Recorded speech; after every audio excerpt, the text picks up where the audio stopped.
उत्तर प्रदेश का 2022 का चुनाव कहीं न कहीं डिजिटल की तरफ रुख कर रहा है, क्योंकि हमारे देश में जिस तरीके से महामारी एक बार फिर से रफ्तार पकड़ रही है, तो ऐसे में डिजिटल की क्या भूमिका रहेगी आने वाले उत्तर प्रदेश चुनाव में, इसी मुद्दे पर बात करने के लिए आज हमारे साथ मौजूद हैं प्रदेश प्रवक्ता डॉक्टर समीर सिंह जी। तो इनसे हम जानेंगे किस तरीके से बीजेपी की तैयारी है आने वाले विधानसभा चुनाव में, खास करके यूपी को लेकर।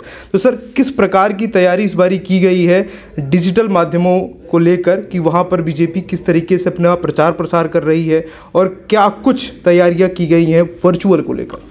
देखिए, भारतीय जनता पार्टी चुनाव की तैयारी को लेकर पहले से सतर्क थी और आपने देखा होगा भारतीय जनता पार्टी संगठन कोरोना के आने के बाद पहले ही हमने इसकी शुरुआत की थी डिजिटल माध्यम की, और कोरोना में इसका हमने उपयोग किया, बड़े पैमाने पर उपयोग किया। सेवा ही संगठन के माध्यम से पार्टी के संगठन की गतिविधियों को चलाना, सेवा के संगठन के कामों को चलाना, और धीरे धीरे मंडल स्तर से लेके बूथ स्तर तक डिजिटल के माध्यम से कार्यकर्ताओं को लगाना, उनको संदेश देना, बैठकें करना।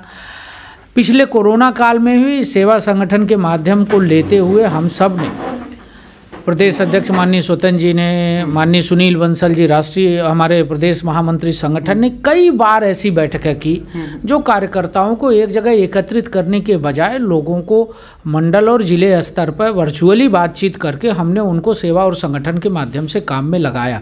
कई बार माननीय राष्ट्रीय अध्यक्ष हमारे जगत प्रकाश नड्डा जी, माननीय मुख्यमंत्री योगी आदित्यनाथ जी भी संगठन की गतिविधियों में वर्चुअली लोगों से जुड़े और हमने उसकी धार को और मजबूत किया, और नीचे तक संगठन में डिजिटल माध्यम को मजबूत करते हुए हमने सोशल मीडिया को, डिजिटल प्लेटफार्म को आगे के लिए डिजिटल इंडिया माननीय प्रधानमंत्री जी का जो सपना है उसको साकार करने के लिए हमने संगठन को भी डिजिटल के प्लेटफार्म पर सशक्त और मजबूत करने का काम उत्तर प्रदेश की बीजेपी के संगठन ने किया। तो इस बारी का जो चुनाव है 2022 में, आज मतलब मुख्यमंत्री कहाँ से लड़ेंगे योगी आदित्यनाथ, उप मुख्यमंत्री कहाँ से लड़ेंगे, उसका भी पूरा अनाउंसमेंट हो चुका है।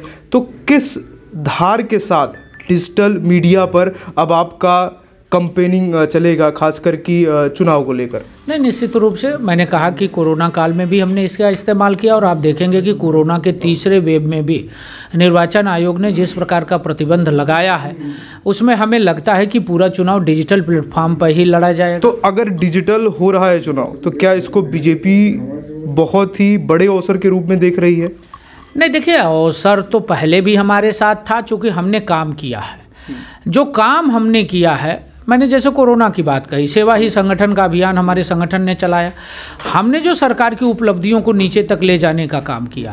आज हम फिर उन उपलब्धियों को लेकर चुनाव के अंदर डिजिटल माध्यम से हम जनता के बीच में जा रहे हैं और हमको समर्थन मिल रहा है, लोगों से हम वोट की अपील कर रहे हैं। डिजिटल के आने से क्या और ये समर्थन और ये अपील तेज हो जाएगी और समर्थन ज़्यादा मिलेगा? निश्चित रूप से समर्थन तेज हो रहा है, ज़्यादा हो रहा है, और उसी की देन है कि पिछले दिनों समाजवादी पार्टी के नेता ने कहा कि मैं डिजिटल में कमज़ोर हूँ, इस नाते निर्वाचन आयोग को हमको सुविधाएं देनी चाहिए।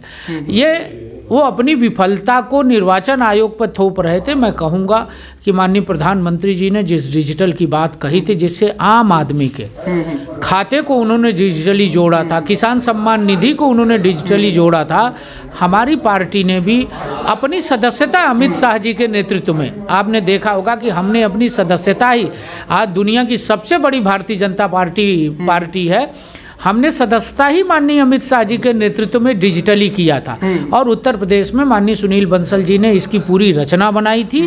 और आपने देखा होगा उत्तर प्रदेश देश का सबसे बड़ा सदस्यता वाला प्रदेश बना था, उसमें महत्वपूर्ण भूमिका माननीय सुनील बंसल जी ने डिजिटल के माध्यम से निभाई। तो एक सवाल ये पर भी है कि क्या बीजेपी ये चाहती है कि आने वाला चुनाव सिर्फ डिजिटल ही लड़ा जाए?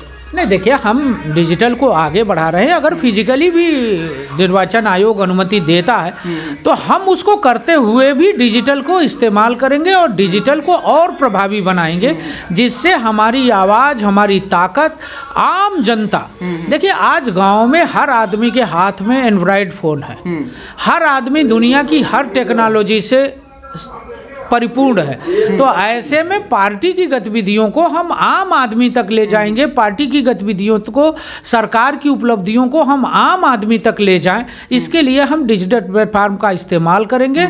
और ये सपना माननीय अमित शाह जी ने देखा था, आज कोरोना में वो हम सबको वरदान साबित हो रहा है कि कभी डिजिटल सदस्यता उन्होंने शुरू किया था तो लोगों को लगता था कि ये कैसे होगा, लेकिन उस सपने को साकार करके उत्तर प्रदेश ने उनके नेतृत्व में एक नई दिशा दी है। और हमें लगता है कि आरोप भी, जैसे आपने ये अच्छाइयाँ गिनवाई, लेकिन मैं चाहूँगा कि कुछ आरोप है जिनके बारे में भी मैं आपसे बात कर लूँ। कि आरोप लगाते हैं विपक्ष वाले कि उनके पास इतना डिजिटल प्लेटफॉर्म नहीं है, तो ये बीजेपी की ही चाल है कि इलेक्शन को पूरा डिजिटल कर दिया है, पहला आरोप। दूसरा आरोप ये लगता है कि क्योंकि इनका IT सेल काफ़ी मजबूत है और ये डिजिटली काफ़ी स्ट्रॉन्ग है, तो ये डिजिटल के माध्यम से इनके जितने भी सोशल मीडिया चैनल हैं उस पर ऐसे प्रोपोगेंडा फैला देते हैं जिससे पूरा ध्रुवीकरण हो जाता है। वोट पड़ने से पहले जनता का दिमाग एक तरफ हो जाता है। तो इसे आप अपॉर्चुनिटी के रूप में देखते हैं या फिर इन आरोपों पर आप भी हमला करते हैं? नहीं, देखिए, उनके आरोप निराधार हैं। आज पूरा समाज डिजिटल हो रहा है। मैंने कहा ना कि हर हाथों में एंड्रॉयड फ़ोन है।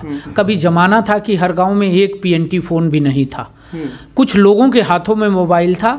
आज मोबाइल क्रांति और डिजिटल क्रांति। व्हाट्सएप यूनिवर्सिटी का भी आरोप लगाते हैं, कहते ये जो बीजेपी वाले हैं इन्होंने पूरी व्हाट्सएप यूनिवर्सिटी खोल दी है और सबको गुमराह कर दिया इन्होंने। देखिए, माननीय प्रधानमंत्री जी ने डिजिटल का नारा जो दिया था आज गांव में साकार हुआ है। आज जब उनके बैंक खाते में, किसान के बैंक खाते में पैसा एक क्लिक के, माननीय मोदी जी के एक क्लिक से पैसा जाता हो और रात को अपने घर में मोबाइल में SMS पे देखते हैं कि हमारे खाते में क्या पैसा, किसान खुश होता है, गांव का गरीब आदमी खुश होता है।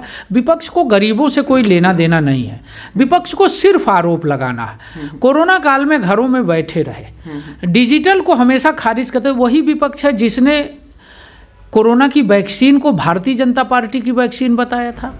वही विपक्ष है जो कहता है कि साहब जब हम लैपटॉप और टैबलेट देने की बात करते हैं, मोदी जी लोगों को, बच्चों को टेक्नोलॉजी की बात सिखाते हैं, तो कहते हैं कि साहब ये तो लोगों को गुमराह कर रहे हैं।